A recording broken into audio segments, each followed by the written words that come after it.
Another great hack from Schmiedmann. This time a cheap solution for a broken trunk lid harness. On the BMW E46 and E90, the trunk lid harness is known to break.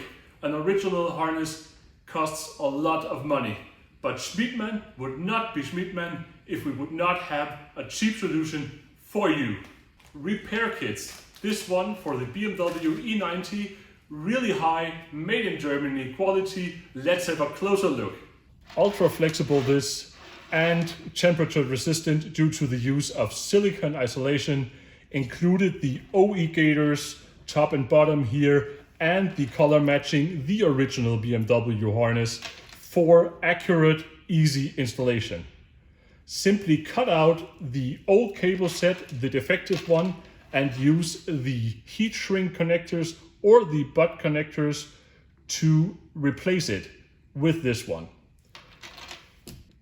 Repair kits like this one for the BMW E90 from Schmiedmann should get you back on the road safely right away.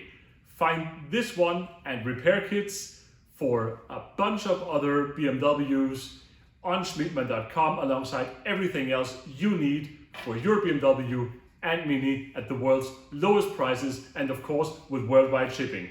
Stay tuned on Schmiedmann.com.